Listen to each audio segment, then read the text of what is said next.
Welcome back नाज़रीन, clinic online में दोबारा खुशामदीद। इससे पहले कि अब ये ब्रेक दोबारा आ जाए या प्रोग्राम ख़त्म की तरफ जाए तो हम मज़ीद बातें करते हैं। हमारे साथ मौजूद हैं डॉक्टर बिलाल जमील साहब और डॉक्टर साजिद भट्टी साहब। डॉक्टर साहब, डॉक्टर अदीबा का सवाल था, ब्रेक पे जाने से पहले मैं सवाल रिपीट कर देता हूँ कि अगर किसी को अनकंट्रोल डायबिटीज़ या अनकंट्रोल हाइपरटेंशन या हाई ब्लड प्रेशर का मर्ज़ हो तो कितने दिनों के बाद उसको किडनी की डिजीज़ हो सकती है? अच्छा, इसमें पहली बात तो ये है कि जिन लोगों को शुगर होगी सबके गुर्दे ख़राब नहीं होंगे, उनमें से 1/3 के गुर्दे ख़राब होंगे, बाकियों के नहीं होंगे। और उसमें बहुत से फैक्टर्स हैं।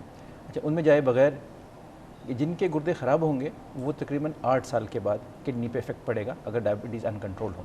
और अच्छा, ब्लड प्रेशर मगर डायबिटीज़ में जो हमारे मुल्क में ज़्यादा कॉमन है टाइप 2 की जो होती है, टाइप 1 जो डायबिटीज़ होती है बच्चों में होती है जिसमें इंसुलिन की ज़रूरत होती है, उसमें हमें डायग्नोसिस फ़ौरन पता चल जाता है कि कब शुगर हुई। टाइप 2 डायबिटीज़ में हमें पता नहीं होता, तो इसलिए बहुत से लोग कई बरस ज़िंदा रह रहे होते हैं शुगर के साथ और उनको पता नहीं होता और अचानक पता चलता है। तो इसलिए उसमें हम ये नहीं कह सकते कि कब डायबिटीज़ हुई।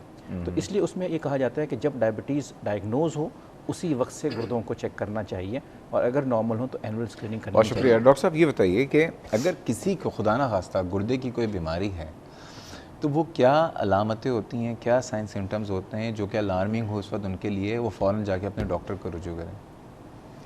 देखिए अगर किसी मरीज़ के गुर्दे डॉक्टर साहब पानी लीजिए।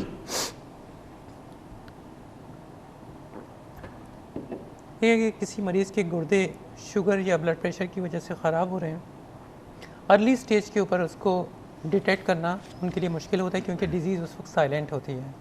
और क्योंकि हमारे मुल्क में एक रूटीन चेकअप का निज़ाम नहीं है, लोग इस चीज़ के आदी नहीं हैं, तो वो डिज़ीज़ प्रोग्रेस कर जाती है। डिज़ीज़ जब प्रोग्रेस कर जाती है तो वो इरिवर्सिबल होती है।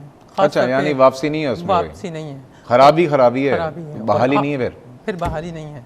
आमतौर पे लोग जिस्म की सूजन के साथ प्रेजेंट करते हैं, उनके यूरिन के अंदर झाग आना शुरू हो जाते हैं जो कि हैवी प्रोटीन एक्सक्रीशन को इंडिकेट करता है। खून की कमी की वजह से, क्योंकि गुर्दे खून बनाने में एक मेजर रोल अदा करते हैं, खून की कमी की वजह से उनको कमज़ोरी, सुस्ती और चिड़चिड़ापन आ जाता है उनके अंदर। स्वेलिंग होने की वजह से ब्लड प्रेशर उनका अनकंट्रोल हो जाता है। यूरिन का कलर चेंज हो जाता है और यूरिन का आउटपुट भी कम होने के चांसेस हो जाते हैं। आमतौर पे डार्क कलर हो जाता है, डार्क येलो कलर का, लाइम कलर यूरिन आना शुरू हो जाता है उसकी। ये तमाम अलामात होती हैं। इस सिचुएशन में आपको डिज़ीज़ को कंट्रोल करना मुश्किल हो जाता है। इनिशियली हमें डिज़ीज़ को कंट्रोल करने के लिए दवाओं और ग़िज़ा में एहतियात की ज़रूरत पड़ती है।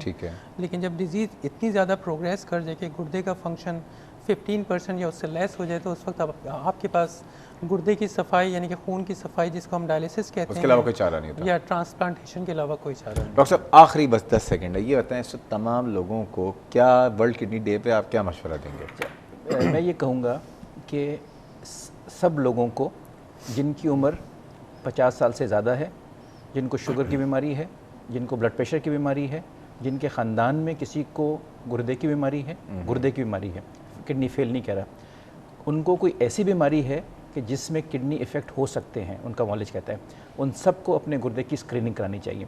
और गुर्दे की स्क्रीनिंग कोई बहुत बड़ी चीज़ नहीं है, कोई बहुत ज़्यादा महंगा टेस्ट नहीं है। उसमें सिर्फ एक ब्लड प्रेशर चेक कराना चाहिए, एक पेशाब का टेस्ट, छोटा सा टेस्ट यूरिन DR, सुबह का पहला पेशाब का टेस्ट कराना चाहिए, और एक खून का टेस्ट जिसको सीरम क्रिएटिनिन कहते हैं, ये कराना चाहिए। और अगर ये नॉर्मल आते हैं तब भी हर साल कराना चाहिए।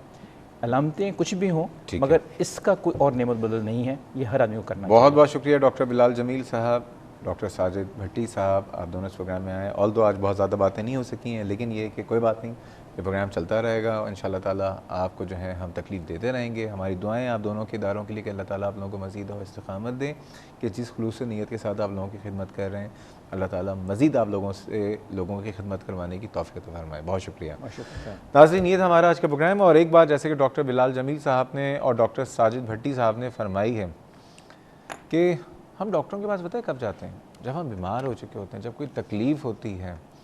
लेकिन ये जो बीमारियां हैं जिसमें डायबिटीज़ है या जिसमें ब्लड प्रेशर है या आपकी गुर्दे की बीमारियां हैं, ये बड़े साइलेंटली, ये खामोश कातिल हैं, ये अंदर ही अंदर काम कर रहे होते हैं और ये सालों तक, लोगों को अक्सर 10-10 साल तक जो है पता ही नहीं चलता कि उनको डायबिटीज़ थी या उनका ब्लड प्रेशर आया था। और पता उस वक्त चलता है जब वो अलामत होती है, और अलामत का मतलब होता है कि कुछ ना कुछ डैमेज हो चुका है। तो डॉक्टर के पास सिर्फ उस वक्त मत जाइए जब आप बीमार होते हैं, बल्कि एक डॉक्टर से रिश्ता जोड़ लीजिए। 6 महीने में एक दफ़ा जाके कुछ अपने रूटीन टेस्ट जो हैं वो ज़रूर करवा लीजिए कि खुदा ना खास्ता कहीं ये तो नहीं कि आज आपके अंदर डायबिटीज़ भी चल रही हो, ब्लड प्रेशर भी चल रहा हो, आपके लिपिड भी बढ़े हुए हैं, कोलेस्ट्रॉल भी बढ़ा हुआ है, और उस वक्त आप डॉक्टर के पास जाएँ जो आपका कुछ नहीं कर सकते। यानी अपना बहुत ख्याल रखिएगा। कल मिलेंगे, कल तक के लिए अल्लाह हाफ़िज़।